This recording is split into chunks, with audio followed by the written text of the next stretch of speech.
Budget तो अभी झारखंड सरकार अभी तक नहीं दिए हैं, लेकिन उस पर खाता भी खुलवा रखे हैं जी मुखिया लोग का, लेकिन अभी तक जो है कोई पैसा आया नहीं है। अपने आप को बोलता है कि मैं भेज रहा हूँ, लेकिन यहाँ झारखंड सरकार अभी तक कुछ नहीं दिया। अब वो आवास देखिए, इसका किसी का जो है थौल किया हुआ है, किसी का कुर्सी तक किया हुआ है, लेकिन पैसा आ ही नहीं रहा है। 2-3 महीने से देख रहे हैं। गोड्डा जिला के ठाकुरगंगटी प्रखंड में इस वक्त मेरी मौजूदगी है और लगातार जिस तरह से बात हो रही है पंचायती राज को बजट की जो 15वीं वित्त से दी गई है, इस पर हम चर्चा कर रहे हैं, सत्ता पक्ष से भी और विपक्ष से भी।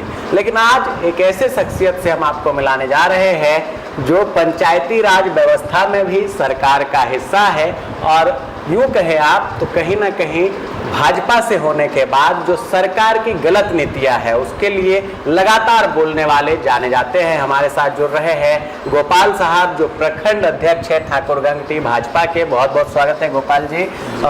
ये बताइए, जिस तरह से बीते दिनों काफ़ी दिनों से 2-2.5 साल से पंचायती राज को बिल्कुल धूमिल कर दिया गया था, कोई बजट नहीं, लोग परेशान, जनता परेशान और जो मुखिया जीत जाते थे वो भी परेशान कि भाई लोग उन्हीं पे आरोप लगा देते थे कि मुखिया जी सारा पैसा रख लिया अपने पास। क्या कहेंगे इस बजट को, किस तरह से देखते हैं जो 15वीं वित्त का केंद्र सरकार और राज्य सरकार दोनों के सहयोग से अलॉट है? बजट तो अभी झारखंड सरकार अभी तक नहीं दिए हैं।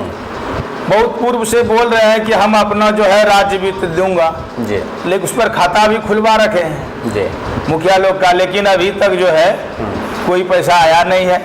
15वें वित्त का आया हुआ है, जिसमें से आपका राज्य सरकार भी जो है अपने आप को बोलता है कि मैं भेज रहा हूँ, लेकिन यहाँ झारखंड सरकार अभी तक कुछ नहीं दिया है। कुछ नहीं कुछ दिया नहीं। है। तो क्या मानते आप हैं? बोल रहे हैं कि देंगे, आगे देखिए कैसे करते हैं।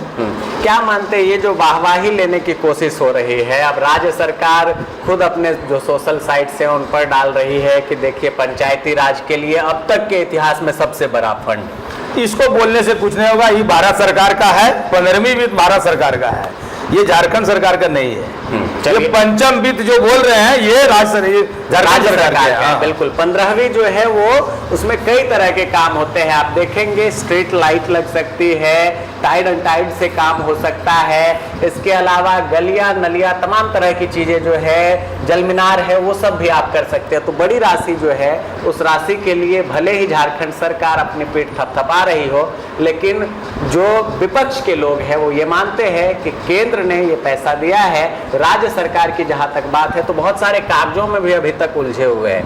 कहते हैं राजस्व बिल्कुल खाली हो चुका है झारखंड का, मैया योजना जो लागू हुआ उसके बाद तमाम तरह की दिक्कतें हैं। कुछ कर्मचारी हैं वो कह रहे हैं कि हमें वेतन नहीं मिल पा रहा है बहुत दिनों से। तो क्या ये नीति को, इस नीति को कैसे देखते हैं? दिक्कत तो बहुत है। अभी जो है आपका आवास देखिए, इसका किसी का जो है थौल किया हुआ है, किसी का कुर्सी तक किया हुआ है, लेकिन पैसा आ ही नहीं रहा है। 2-3 महीने से देख रहे हैं। काफी लोग परेशान है। जिसको छोटा सा अगर मकान थे तो वो तोड़ करके अगर बना रहे हैं तो बहुत दिक्कत का सामना करना पड़ रहा है। बहुत दिक्कत का। आप थोड़ा पंचायत के पास भी आएंगे, क्योंकि आप पंचायत का प्रतिनिधित्व भी आपकी मैडम यहाँ से करती हैं, गीता देवी जी। गोपाल जी, क्या मानते हैं जो 15वीं वित्त की राशि है उसका इम्प्लीमेंटेशन किस तरह से होना चाहिए? क्योंकि आपको एक अनुभव है, आसपास के मुखिया को भी सीख मिले कि क्या क्या वो कर सकते हैं ताकि एक बेहतर आपका जो ठाकुरगंगटी प्रखंड है वो बन सके और यहाँ के लोग कुल मिलाकर जो गांव के विकास का सपना था वो सपना साकार हो सके। देखिए मुखिया जी विकास तो करते हैं, लेकिन क्या किए हैं झारखंड सरकार, ये जब हम लोग का रघुवर सरकार था पहले, रघुवर, हाँ जी जी बीजेपी के थे, तो उसमें जो है पंचायत को सीधा मुखिया को मिलते थे पैसा। अब उसी पैसा को जिला परिषद और जो है आपका पंचायत समिति तीनों जगह दे दिए, तो बहुत कम विकास हो पाता है मुखिया के द्वारा, ना के बराबर होता है। थोड़ा सा मान लेते हैं पंचायत में टाइड एंड टाइड में बट करके जो है वही 8 से 10 लाख के लमसम आता है एक बार।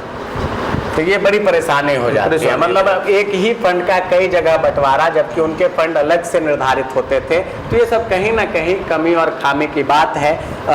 एक सवाल आप मिस कर गए, अपने पंचायत में आपको क्या लगता है क्या जरूरत है? जो राशि आनी है, जो आ चुकी है, उस राशि से सबसे पहले क्या कराना है? क्योंकि लोग बहुत सवाल पूछते हैं। देखिए, अगर यहाँ के लोगों को, अपने पंचायत के लोगों को आप कुछ संदेश देना चाहें। जी जी जी, इसमें जो है काम तो बहुत सारे हैं, लेकिन प्राइमरी क्या क्या है? प्राथमिकता जो है पहले पेयजल स्वच्छता देना चाहते हैं हम लोग। बिल्कुल, पेयजल और स्वच्छता सबसे जरूरी है। और कहा जाता है जल ही जीवन है। गर्मी का मौसम आ रहा है, बहुत सारे जल मीनार का रिपेयर, उसका कुल मिलाकर आप कह सकते हैं शुद्धिकरण के साथ साथ जो पीने के पानी की व्यवस्था है वो मुहैया कराने के साथ साथ स्वच्छ वातावरण हो, इसकी परिकल्पना में ये पंचायत जो है वो लगा हुआ है। और आप देख रहे हैं बनियाडीह की अगर हम बात कर रहे हैं तो बनियाडीह के जो मुखिया जी है वो भाजपा से भी जुड़े हुए हैं। प्रखंड अध्यक्ष मुखिया जी के पति, प्रतिनिधि जो मुखिया जी के हैं वो है। तो सोच नई रखते हैं और सोचते हैं कि पंचायत और गाँव के हर व्यक्ति का विकास हो, यही इनकी परिकल्पना है। क्या कुछ होता है और जो फंड की बात है, अच्छा ऐसा भी लगता है कि जो फंड की बात कही जा रही है और बहुत सारे मुखिया को ये अंदेशा है कि सरकार कई बार बोली कि हम लोगों को शस्त्र लाइसेंस मिलेगा सुरक्षा के दृष्टिकोण से, लेकिन सब भूल जाती है। तो ये ऐलान बस कर दिया गया है, होना जाना कुछ नहीं है। इसके बारे में तो हमको कुछ ऐसा नहीं लगता है कि होने वाला है। बिल्कुल ही सब बकवास है। बकवास और होना चाहिए, मुखिया को शस्त्र लाइसेंस होना चाहिए क्या? बिल्कुल होना चाहिए। क्यों, मतलब क्या जरूरत आपको आप लगता है? देखिए अभी बिहार में वो लोग बता रहे हैं कि मतलब जो है मुखिया को जो है इस तरह का जो भी फैसिलिटी देते हैं कम से कम उसका देख सीख भी सरकार को करना सीख ले। और बिहार में अगर बात करेंगे तो जो सालाना बजट है वो मुखिया का 46 लाख और डिमांड के बाद बढ़ के 1 करोड़ 1.5 करोड़ भी हो जाता है। लेकिन झारखंड जो बिहार से सटा हुआ ये बॉर्डर है गोड्डा का, उसकी स्थिति देखेंगे, झारखंड के अलग जिले की स्थिति देखेंगे तो बद से बदतर है। मुखिया परेशान है और तरह तरह की समस्याओं से उनको रूबरू होना होता है। आप तमाम दर्शकों का बहुत बहुत धन्यवाद। मुखिया जी आपका भी बहुत बहुत धन्यवाद। और एक आखिरी सवाल और रहेगा कि 1 साल बाद फिर से चुनाव की प्रक्रिया में जाना है मुखिया जी को, क्या तैयारी उसके लिए है, थोड़ा संक्षिप्त में अगर आप बता दें। तैयारी तो ये दूसरा बार जो है एग्जाम की बारी है, बच्चे पढ़ के एग्जाम देते हैं और नेताओं को समाज सेवा करके एग्जाम देना होता है जनता के बीच। इस परीक्षा में उत्तीर्ण हो पाएंगे? जो चुनाव आएगा 1 साल बाद उसमें पास हो पाएंगे? बिल्कुल बिल्कुल, उसमें कोई दो मत नहीं है। कोई दो मत नहीं है। चलिए, धन्यवाद।